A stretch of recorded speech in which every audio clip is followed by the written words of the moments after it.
The week my promotion came through, I bought myself a small bouquet of yellow tulips from the grocery store and put them on my kitchen counter.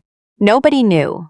I didn't post it. I just stood there in my apartment, this tiny but mine studio in Columbus, Ohio, and looked at those flowers and thought, finally, I'm a charge nurse at an outpatient clinic. I'd been working toward that title for 3 years. 3 years of double shifts, of eating lunch in the break room at 11:48 a.m., because that was the only window I had, of coming home so tired I'd fall asleep with my shoes still on. My manager, Helen, called me into her office on a Thursday afternoon and slid a paper across her desk. New title, new pay grade. Effective the following Monday. I cried in my car for about 10 minutes before I drove home. The first person I called was my grandmother. She picked up on the second ring, the way she always does, like she'd been waiting. I knew it, she said, before I even finished telling her. I knew it before you did. My grandmother, everyone calls her Gran, is 74 years old and sharper than anyone I've ever met. She lives alone in the house she's owned for 40 years, a pale yellow colonial on a quiet street in Westerville. About 20 minutes from me, she makes her own bread. She keeps a paper planner. She calls out wrong answers on Jeopardy every night and is right more often than not. She is in every way that counts my person. My parents live 20 minutes in the other direction. My older sister, Whitney, lives with her husband and their 2 kids. My nephew, Cam, who's 8, and my niece, Poppy, who just turned 5. About 45 minutes east, in a newer development with a community pool they post about constantly. My parents drive out to see Whitney almost every weekend. They have a standing Sunday dinner there. They have inside jokes with Cam and Poppy that I only learn about secondhand. I don't say this to sound bitter. I said it to myself for years and told myself it wasn't a big deal, that geography explained everything, that being the younger one and the one without kids just meant a different kind of relationship. I believed that for a long time. But that Thursday, after I got off the phone with Gran, I sat down and thought about who else to call, and I realized I was already dreading it. Not because I didn't want to share good news, but because I already knew how it would land. I called anyway. My mom answered with the particular distracted tone she gets when she's in the middle of something at Whitney's house. Half there, half not. I could hear Cam in the background. That's great, honey, she said. Charge nurse, so that's. What does that mean exactly? I explained it. She said, twice. Are you at Whitney's? I asked. We're just helping them with the deck furniture. Your dad's been out here since noon. A pause. Cam, don't climb that. Back to me. So are you getting a raise with it? Yeah, about 9,000 more a year. Oh, that's nice. Good for you. And that was it. I put my phone face down on the counter, next to the tulips, and stood there for a minute. Then I ordered Thai food and watched TV and went to bed. The promotion gave me some breathing room, financially. Not a lot. Columbus is cheaper than the coasts, but everything has gotten more expensive. But enough that I started putting an extra $200 a month into savings, and thought seriously, for the first time, about what I actually wanted my life to look like. I'd been so focused on the goal of getting the promotion that I hadn't thought much past it. What I decided eventually was that I wanted to host something small. A dinner at my apartment. This sounds modest. For me, it wasn't. I'd always felt like my place was too small, too imperfect, not the kind of space you invite people into for a real occasion. My apartment is 550 square feet. I have a galley kitchen and one big window that faces the parking lot. I'd spent 2 years apologizing for it mentally without anyone asking me to. But I'd recently put in some work on it. New curtains, a real dining table instead of the folding one I'd had since grad school, some plants that were actually alive. It looked like somewhere a person lived, somewhere a person was proud of. So I decided, dinner, a real one. My parents, Gran, maybe my friend Tess from work and her boyfriend. A Saturday night in April, I'd make my grandmother's pot roast recipe, the one she'd taught me over the phone 2 winters ago, walking me through it step by step. I spent 2 weeks planning it. I made a grocery list. I bought new napkins. I tested the recipe once on a Sunday afternoon just to make sure I had it right. 3 weeks before the dinner, I called my mom to officially invite them. The 15th, she said. Yeah, Saturday the 15th. Dinner around 6. A beat. Hang on. I heard her call out to my dad, muffled voices. Then, that's Whitney's thing. What thing?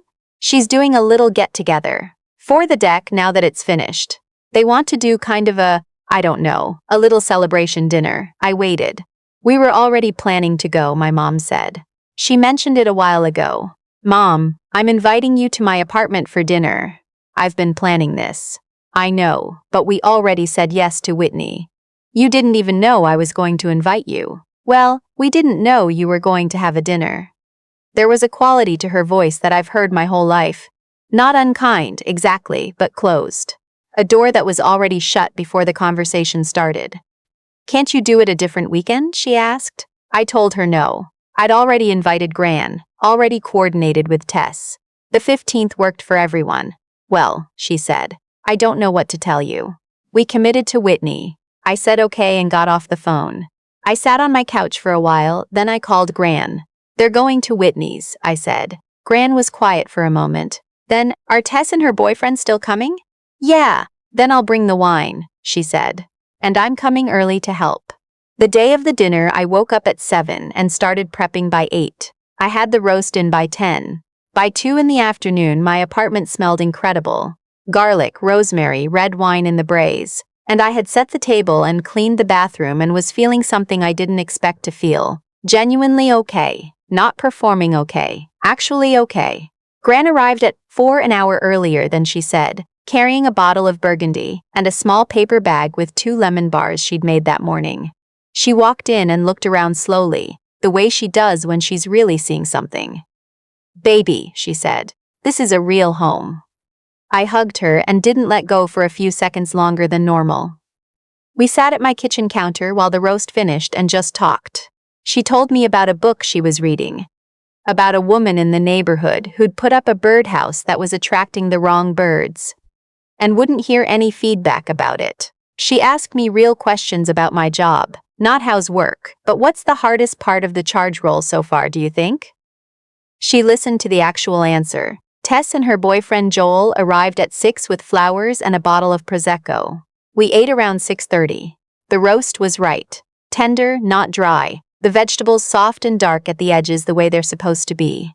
We sat at my new dining table, all 4 of us, and stayed there for 2.5 hours. At some point, Gran raised her glass and said, to the woman who worked 3 years for $9,000 a year and deserved every cent of it. We all laughed. I didn't check my phone until almost 9, when Tess and Joel were putting on their coats. I had a text from my mom, sent at 8:17. Dinner at Whitney's was so nice. Cam made a little speech about the Dell. Hope your evening was good. I read it twice. Then I put my phone in my pocket. After Tess and Joel left, Gran helped me with the dishes. We didn't talk much. The kitchen felt warm and used in the way it does when a night has gone the way it was supposed to. Before she put on her coat to leave, Gran reached into her bag and pulled out an envelope. This isn't a big thing, she said. It's just something I've been meaning to give you. Inside was a card, one of her cards, cream-colored with small flowers in the corner, and inside the card was a check, $5,000. I looked up at her. For the home, she said, for whatever it needs. New couch, emergency fund, trip somewhere. I don't care. It's yours. Gran, this is. Don't argue with me, she said pleasantly. I've been putting a little aside for you for a while. I wanted to give it to you when it felt right. She looked around my apartment one more time. It feels right. I walked her to her car. It was a cool April night, the kind where you can smell the season changing. I hugged her in the parking lot, and she patted my back twice, the way she always has since I was small. They love you, she said, reading my mind. They just don't always know how to show it. That's their problem to solve, not yours. I watched her drive away and stood there for a minute in the parking lot before going back inside. I took a photo of the table, the leftover wine, the candles still lit, the flowers Tess had brought, and posted it. I didn't write much. Just. Hosted my first real dinner tonight. Grateful for the people who showed up. I went to bed at 11. I didn't hear from my parents about the photo. I didn't expect to. What I didn't expect was the call I got 4 days later, on a Wednesday evening, from my mother. She sounded different, tighter, more careful. I saw your post, she said. It was, I said. Gran came. Tess and Joel came. We had a really good time. A pause. Your sister saw it too. I waited. Whitney felt a little. My mom chose the next word slowly. She felt like maybe the caption was pointed. Pointed like, the people who showed up. Like you were making a comment. I thought about that for a second. I was talking about the people who came to my dinner, I said. That's it. She just felt like, Mom. I kept my voice even. You chose to go to Whitney's deck party instead of the dinner I invited you to. That's a choice you made. I'm not going to pretend it didn't happen, but I'm also not going to perform a whole thing about it. I'm fine. I had a great night. Silence. Your father thinks you're upset with us, she said. I'm not upset, I said. I was disappointed. Those aren't the same thing. Another pause. Then quietly, we should have come. I sat with that for a moment. It was the closest thing to an acknowledgement I'd gotten in years. Not a full one, not a real reckoning, but something. Yeah, I said. You should have. We stayed on the phone for another few minutes. Not fighting, not fixing anything. Just existing in the space where truth had been named. It wasn't a resolution. It wasn't a hug in a parking lot. But it was something. About a week after that call, Whitney texted me directly. She'd never done that. Not initiated a conversation, not without our mom looped in. The text said, "Can we talk? Just us." We got coffee on a Saturday morning. A place halfway between us. She was already there when I arrived. And she looked tired in a way I hadn't noticed before. Under the highlights and the good coat, just tired. She talked for a while about the house, about her husband's job situation. I hadn't known there was one. About feeling stretched thin and feeling like she'd always had to perform being fine for our parents, who expected it from her. Some of what she said surprised me. Some of it I'd suspected for years. I think they let me off the hook for too much, she said at one point. And it made me someone I didn't mean to be. I didn't respond right away. I was trying to figure out whether I believed her. And I decided that I halfway did, and that halfway was enough to work with. I'm not looking to relitigate everything, I told her. But I'd like to actually be sisters, if you want that. She said she did. I don't know what that looks like yet. We're not close, and proximity isn't the same as closeness. But the door is open in a way it wasn't before, and that counts for something. My parents came to my apartment the following month. A Sunday afternoon, no occasion. Just coffee and the cookies my mom brought from the Italian bakery she likes. My dad walked around looking at my plants like he was very interested in them. My mom sat at my dining table and ran her hand over the surface and said, "It's a nice table." That was it. No big conversation, no acknowledgement. Just coffee and cookies and my dad asking about my hours at work. Actually listening to the answer. It's not the relationship I wanted. But it's more real than the one we were performing before. And I've decided that real is where I'm starting from now. Gran calls every Sunday. She's reading a new book and wants to talk about it. I started putting $30 a month into a small vacation fund. The first time in my life I've done something like that. Something just for future me. And last week I booked 4 nights in Asheville for October. I've never taken a vacation by myself. I'm not sure I've ever believed I deserved one. The yellow tulips on my counter have been replaced twice. I keep buying them. I like the way they look in the morning when the light comes through the window, the one that faces the parking lot that I used to apologize for. It's actually pretty good light, it turns out. I just never let myself see it.